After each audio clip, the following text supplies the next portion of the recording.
Hello everybody, it's another episode of Butt Crack Cycles. This is my YouTube channel. It's all about vintage Harley Davidsons, and outside my front yard, and I've got a motorcycle parked out here. It's kind of the inspiration for this episode, but it is under a cover. I'm going to pull the cover off and we'll talk about it for a little bit and then go back to the shop and talk some more. Okay, so there it is uncovered, and this is a 1985 Sportster. It is obviously an iron head, and I bought this bike about a month ago to fix and then flip, and it is now fixed and running and riding and has a clean title and is up for sale. But this motorcycle was pretty rough when I got it and brought up some doubt in my mind that I would be able to get this thing fixed and you know, running and rideable, and I actually thought about maybe porting this thing out. So that's what I want to talk about today, is sort of the ethics of porting a bike out versus actually fixing it and getting it running, and when you should do one versus the other. Stop to check on the chickens. They are enjoying some push down trees. I've been busy doing non-motorcycle stuff, clearing out a spot for eventually, hopefully soon within the next 6 months, a big shop, because what I call my shop, and ignore the mess, is this is a construction zone. What I currently call my shop is this. It's a 12 by 20 lawn and garden shed that I have turned into a little mini motorcycle shop. So let's go sit down in there and talk about bikes. Okay, so I'm going to try and keep this brief. This is another one of my Wednesday episodes for regular viewers, and if you're new here and you want to subscribe and become a regular viewer, generally on Sundays I put out an episode about like working on a motorcycle, and then I've been trying to on Wednesdays do like these little shop talk episodes where we just talk about something in the world of old Harleys. And I've been busy working on this bike right here, right next to me. I've got to a stopping point on it, and I'm actually going to have to tow it over to a buddy of mine's for some TIG welding on it, so I'm going to do that in a couple of days. So there'll be an episode about this bike coming out soon. And in a few days, I'm going up to Mayhem at Midway, which is this cool old school ride-in only, camp out, just, you know, down-to-earth bike show.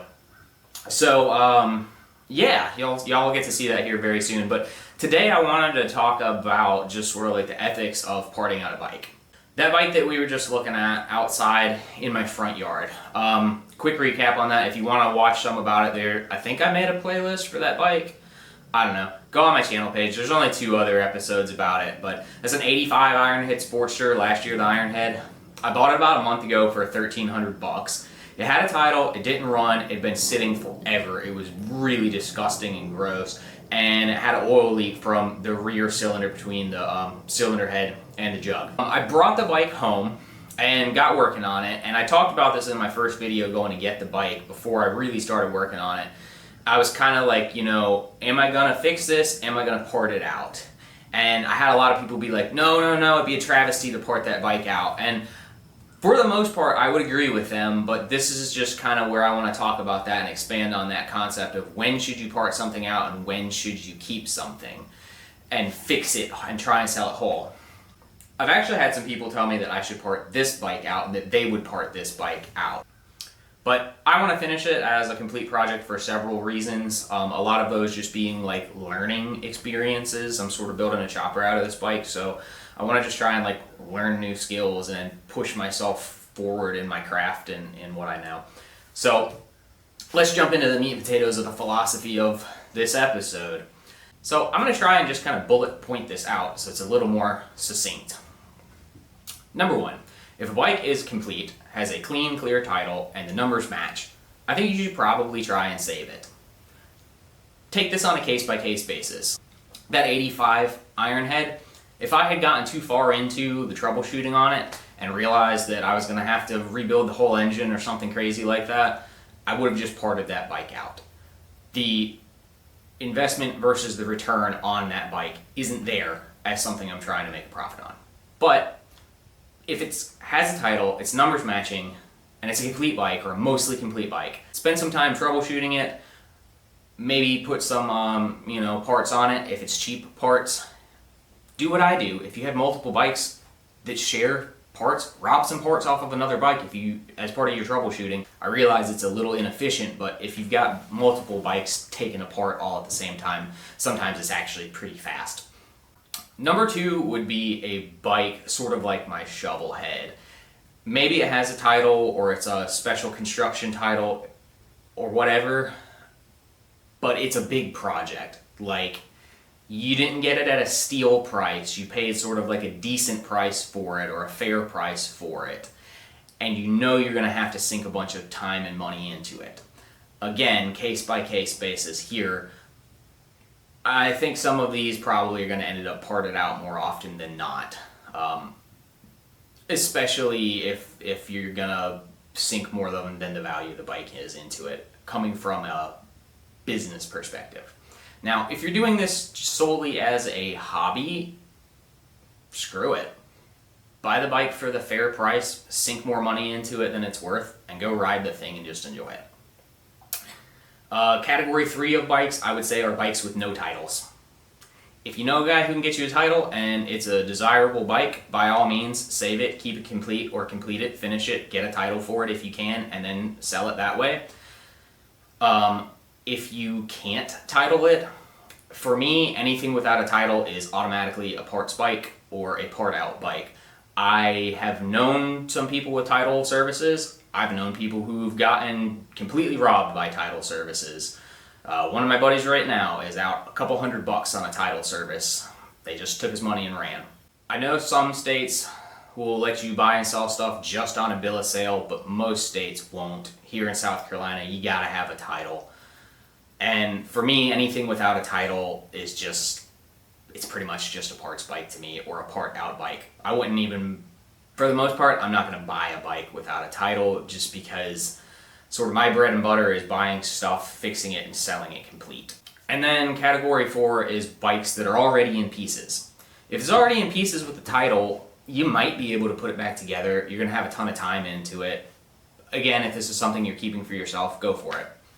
But if it's something you're trying to do to flip to make money, you're probably better off just already parting that bike out. It's already in pieces, the parts are already laid out, and you'll probably get more money for it. Even if it has a title, you can sell the titled engine or frame, or engine and frame combination, for way more than you could a non-titled copy of that same stuff. It's really just about being efficient with your labor hours, and also pretty much in my experience, it doesn't matter what it is, motorcycles, old cars, hot rods, semi-trucks, generators. Anytime you get into a really big, complete rebuild project or a resurrection project, you kind of have in your head that it's going to need X, Y, and Z, and then it also needs, once you get down into it, A, B, C, D, E, F, and G. So from that perspective, is trying to just turn stuff over as quickly as possible with the least amount of labor hours and parts money tied up into it. If it's already in pieces, I say keep it in pieces, unless it's something you're just super emotionally attached to, or something that would be really desirable and really expensive once it's done. Now, I can probably hear people furiously typing on the keyboards, well, you shouldn't be doing it for that. You should be doing it because you love it. It can be both. You can still love buying old Harleys, fixing them, restoring them, bringing them back to life, getting them back on the road, like I do and I love, and still be smart from a business perspective. At the end of the day, if this is part of your income or all of your income, then you need to be smart and picky about what you keep and what you don't keep and what you part out.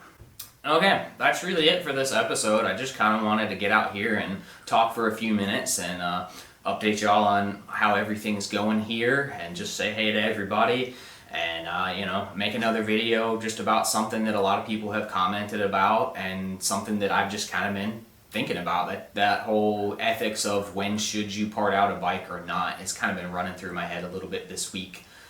Probably because I have been fixing and selling a lot of other things the last few weeks, cars and trucks. So motorcycle stuff's been a little on the back burner. Anyways, as always, thank you for watching, and I say this oftentimes, this is not necessarily a how-to channel, this is just a how I do channel. So drop your thoughts in the comments if you agree with what I sort of, how I've bulleted things out on what you should keep and what you should part out. Tell me. If you think I'm completely off of my rocker, tell me that too. We'll see you guys on the next one. Got some stuff to do today, so I'm going to go do it.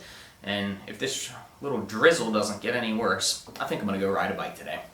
Bye.